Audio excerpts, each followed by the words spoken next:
Good morning students. बच्चों, आज हम आपकी कक्षा का अर्थात कक्षा 8 का संकल्पम भाग 3 से एकादशः पाठ है, यानी कि 11वां पाठ लोकोक्तिय पढ़ेंगे। बच्चों, आपने हिंदी में भी मुहावरे और लोकोक्ति पढ़ी है। लोकोक्ति क्या होती है? जो साधारण बोलचाल की भाषा में, साधारण भाषा में जो कहावतें होती हैं उन्हें ही लोकोक्ति भी कह सकते हैं। कह दे उनको भी लोकोक्ति कहते हैं। और मुहावरे भी आपको पता है।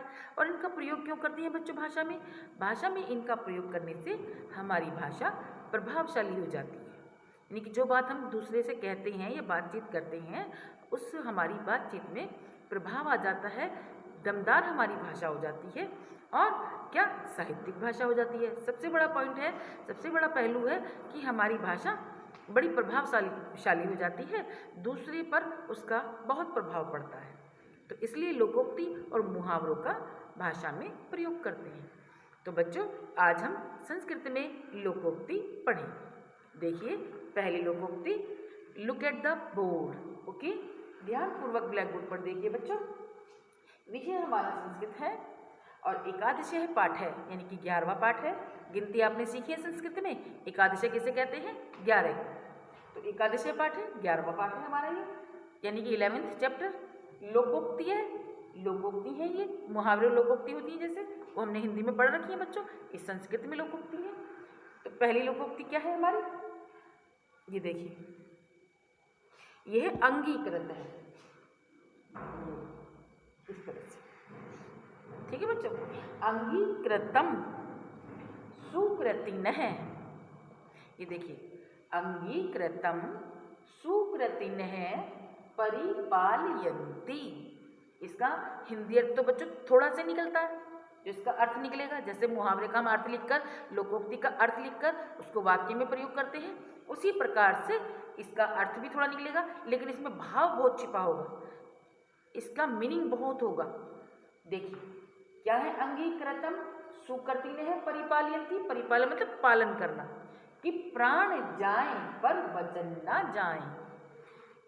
क्या मतलब बैठ रहा है? इसका सीधा अर्थ तो ये बैठ गया कि प्राण जाए पर वचन ना जाए। जो बात हमने कह दी उसको हमें पूरा करना है। ठीक है, तो यह प्राण जाए पर वचन न जाए, इसका क्या मतलब है कि अगर हमने किसी को कोई वायदा कर दिया, कोई बात कह दी, तो उसे हमें हर संभव कोशिश से पूरा करना चाहिए। क्योंकि जिस मनुष्य की बात में दम नहीं है, जो मनुष्य अपनी बात को कहकर मुकर जाता है या नट जाता है या मना कर देता है उसको करने से, वो मनुष्य उत्तम पुरुष नहीं होता। तो सज्जन पुरुष की और सही अगर हमें बनना है, तो हमने जो बात कह दी उसको हमें हर संभव प्रयास से पूरा करना चाहिए, कि प्राण जाए पर वचन न जाए।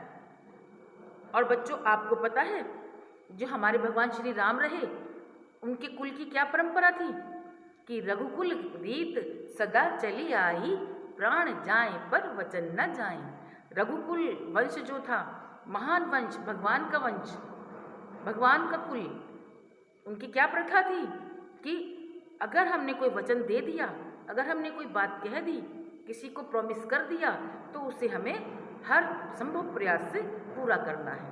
तो यही कारण था जब कैकेयी ने अपने 2 वचन मांगकर भगवान राम को, श्री राम को तो वनवास करवा दिया था और अपने पुत्र भरत को राजगद्दी मांग ली थी।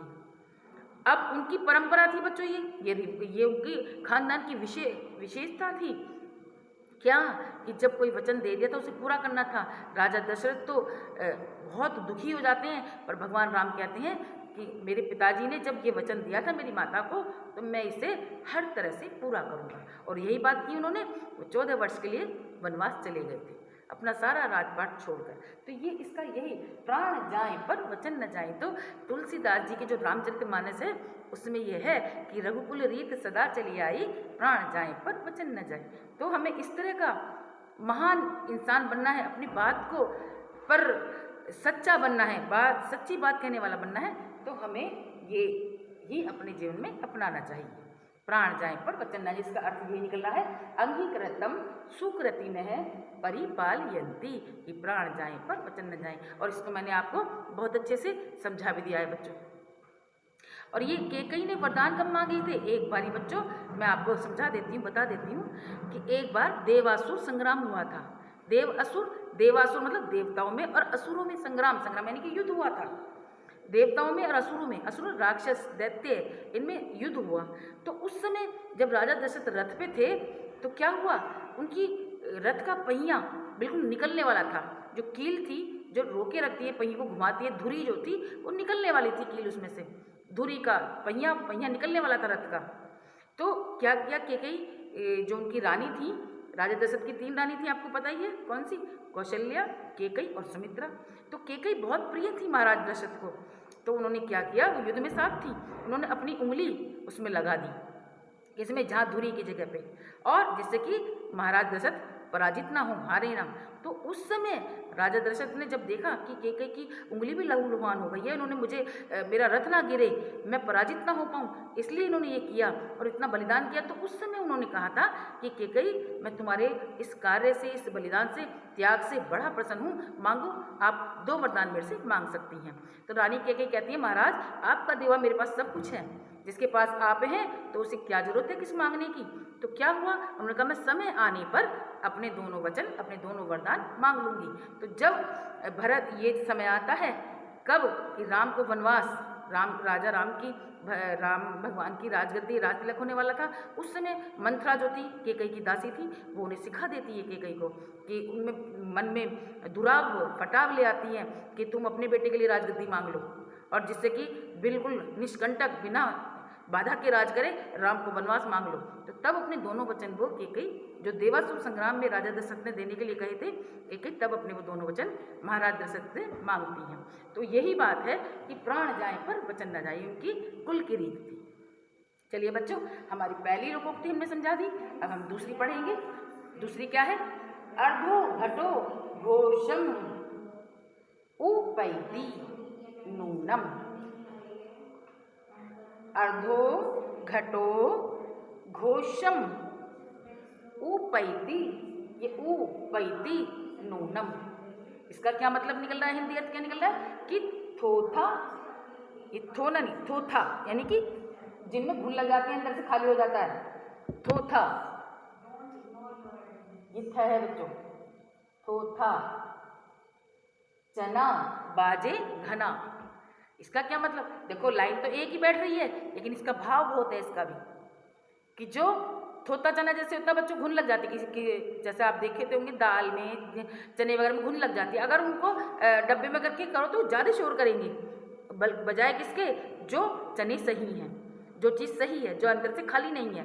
तो उसका मतलब यही है कि थोता चना बाजे घना, यानी कि जो कम ज्ञानवान लोग होते हैं, ठीक है, जो अज्ञानी होते हैं, वो ज़्यादा ही अपने आप को बुद्धिमान बन के दिखाते हैं, ज़्यादा अपने आप को होशियार बन के दिखाते हैं, जबकि उनके पास कमी है ज्ञान की, है ना, वास्तव में होशियार नहीं है, सिर्फ चालाक हैं, और वो क्या बन के दिखाते हैं, अपने आप को ज़्यादा होशियार, ज़्यादा बुद्धिमान, ज़्यादा इंटेलिजेंट बनकर दिखाते हैं। इसका मतलब ये बैठा है इथोता चना बाजे घना, ठीक है, समझ में आया बच्चों।